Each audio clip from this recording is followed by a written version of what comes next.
Dead leaves crunch underneath, noises of crickets joining in to create a small melody for my walk back. The air, while cool, is yet dry tonight, no wind in the trees. The fenced neighborhood, dark, lonely, and quiet, though, that being due to the late hour. My feet carry me to the familiar home, the place I know inside and out like the back of my hand. What time is it? The thought sinks into my mind. Eyes weighing heavily, specifically from the long days of working. Or was it weeks? So much work, all important work that means life or death to me. Sleep means nothing to me. It just gets in the way. I go on until the point where I might collapse. I've never learned my own limit. Only at a few times, I give heed to rest and find somewhere safe to sleep wherever I am. A few hours always make do, until the deadline ends. Then I can finally rest again. I slip past the side gate of the residence in front of me, careful to not push it past 3/4 of the way, or it'll make a horrible racket. The last thing I want is noise, one huge noise that would awake any sleeping soul around. That would just be another nuisance. I don't need more eyes on me. Well, not more than the eyes that already have been looming on me since the beginning. Watching my every move. Staring, stalking. I approach the backside, with that feeling of still being watched. I'd rather use this door where no one can spot me. Safer, less intruding people to catch me from here. Yet, with hesitation, I still have to. No need to look around and check the surrounding around me again. Withholding my breath. My eyes scanning the darkness for anything. That feeling still looming over me, crushing its weight on me. I turn my attention back to the door, new locks, a new code. No one can get into this place now without the knowledge of both. I took a deep breath. Starting to fiddle with the lock, it jammed quickly on me. Great. A low growl slips past my lips, focusing more on the stubborn lock. A defect, but a welcoming challenge. My teeth grit, my growing focus distracting me between that paranoia of being watched. This damn, stupid lock. I could feel it growing, those eyes in such an intense stare. The image of a prey being cornered by its predator, just ready to attack and sink into the most vulnerable parts of me. Feeling my heart started to race, I push it all into one final rough shove. Not short after, I am greeted by the heavenly click of it giving way to me. Yes. I slip inside quickly, shutting the door behind me. Making sure to lock it back up before moving to the alarm system and placing in the monotonous, long code I had learned by heart. I scan the dark room, then glance back to the door once more. I keep my gaze fixed onto the door, going through a deep string of thoughts. I stand there, my breathing being the only noise heard. My mind goes from trivial things as the door lock, then to the situations leading up to the reason of getting those new locks on the door. Then it came to me. All the sounds around the place.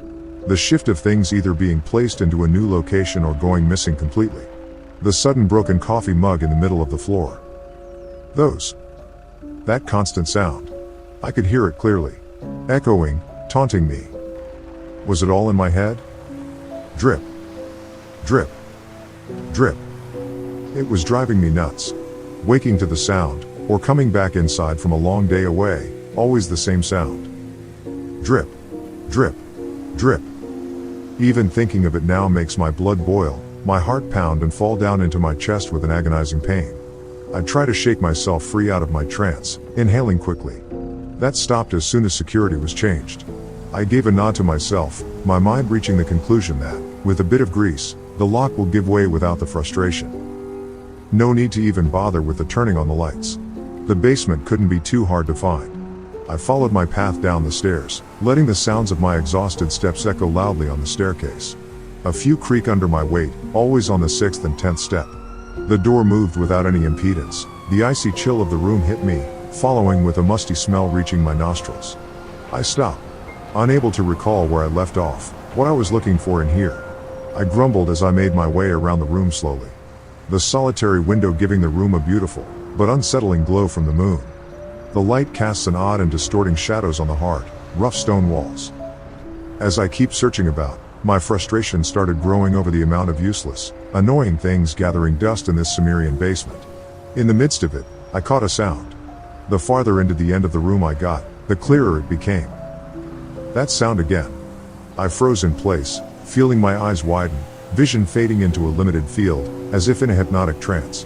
I listened to the rhythmic sound, the soft thuds. 1, 2, 3, 4. I whisper under my breath, counting the second that passed by with each sound. I'm not longer really focusing on my actions, making my way closer to the sound, as if an invisible force urges me to go there. My body moves in front of a leaking pipe, the water softly dripping out its weak point, clearly cracked open with rusting over time. I continued to stand there and just stare. With seconds passing, my mood switched from an unsettling calm to an aggravated state. My eyes gazed down on the leaking pipe with anger. A curse leaves my lips. There is enough at the moment to deal with. I don't have time for this stupid mess. I grab a tool hanging from my belt, lifting it high into the air, readying to fix this pipe. Then I hear it, a scuffling sound. I freeze in place, listening closely. The longer the silence fills the room, the louder the scuffles seem to get, and the more damning each drip of water feels. The noise, as if it is going to alert the thing to this location. Drip. Drip. Drip. I held my breath. The rhythmic drips only seemed to get louder. I could hear the noise getting closer, moving above me. I believed to hear something fumbling outside in the yard, maybe, but it was definitely coming from up above. There was a whisper, a hushed voice speaking out, nearly muted by the sounds within the building. I hear it. A click. Twist. Turn. And with that, they opened a door upstairs. They got in? They are in the house now. My thoughts raced on the possible outcomes. Was this person here to steal? My thoughts twisted up in my head, my panic turning into anger. No, they are here to cause great harm. Great pain. With the tool tightly in my hand, I moved down, moving quietly towards the door. I held my breath, listening to where exactly this person could be located. I could feel my pulse beating against this tool, long, heavy, and metallic tool. The living room, there they were. I started to sneak up, avoiding the 10th step, then the 6th that had scared me alerted earlier. I gripped the tool in my hand once more, adjusting my grip on it. At that moment, I knew I was about to do this person more harm than what they were thinking to do onto me. My teeth grit together, breathing slowing so to become barely audible, my back pressing softly onto the wall. I pondered quickly, guessing the possible forms of attack. I heard them, messing with something metallic. Not a gun, possibly a weapon such as my own? A crowbar? A bat? Doesn't matter, I needed to listen carefully and attack them. Before they can get to me at all, my knuckles ached with the pressure. So eagerly, I wished to peek out, to see exactly where they were holding up. To size them up, then take them down, but it was too risky. I could hear my heart pound faster, flooding my head. I waited with bated breath. A step here, a step there. This person's breath laboring, still unaware that I know they are here. That sound of metal moving and ringing. Their voice was silenced, their steps slowly walking towards me. I felt my eyes widen once again, the tool in a death grip, ready to swing with all my might. Tap, tap, tap, then silence. I can hear them breathing, words whispering under their breath. This is definitely a man's voice, he is messing with something, speaking to himself. I was about to almost sprint into action, but no, I had to keep the upper hand. Tap, tap, tap.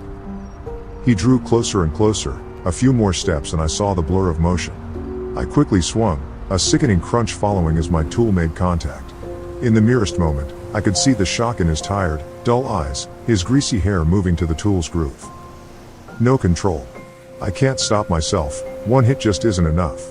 I swung again, and again. He hit the ground, I couldn't stop. I kept slamming the tool down in a frenzy, the same way someone kills a bug for disturbing. My wide eyes stared down at the scrawny man before me, the metal object under his hand, shaking against the tile floor where his fell with him. His greasy dark hair, slowly soaking in the liquid. His other hand, pale now and bearing the scars of one's labors and reaching out for something in his final moments. My breath heaved, logic and rationality returning back into my mind. I stepped away, the warmth of the liquid slowly cooling on me. I shook my head, made a quick beeline for the bathroom, and flicked on the light. My tool was set down, the rusting pipe echoing a loud thud on the countertop, liquid dripping off the ends of the pipe.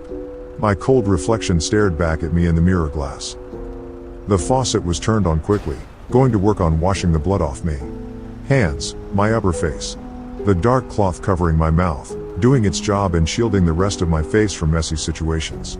I could smell the iron lingering around my nostrils, almost making me sick. I leaned down close to the sink, letting the whole situation sink in deep. My eyes moved up, removing the mess of black hair out of my face. That black, unkempt, greasy long hair.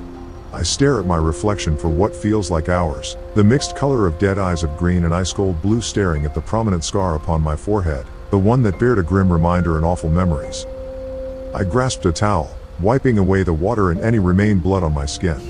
Too bad my gray shirt held on to stain a lot easier than the rest of my black clothing, then I might have been able to forget about it by now. Sighing, my fingers thoroughly brought out a trinket from my vest pocket, staring down the gem hiding safely within the fabric. This trinket seemed to talk to me, it always had. Nathan. Over and over I heard it call out for me. Maybe, it was just my mind playing a trick on me.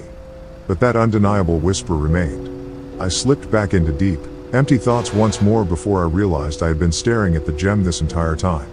Placing the purple gem trinket back into the safety of the pocket, I thought of the possibility of losing it. I would die to keep that trinket safe. I turned my heel from the mirror, moving back into the hall once more. The body caught my attention once more, the phone shaking more against the ground. I moved in close, staring at it without a single emotion on my face. Without hesitation, I stomped down with my worn boot, breaking it into several pieces. Drip. Drip. Drip. The crimson liquid had already covered the tiles, feeling no remorse about my actions. I no longer had the desire to stay put inside. After all, at this location, there would always be the feeling of us being watched by those around this neighborhood of bars. I chuckled, a smile tugging at my lips as I moved away from the mess I had caused. Besides, this isn't my home.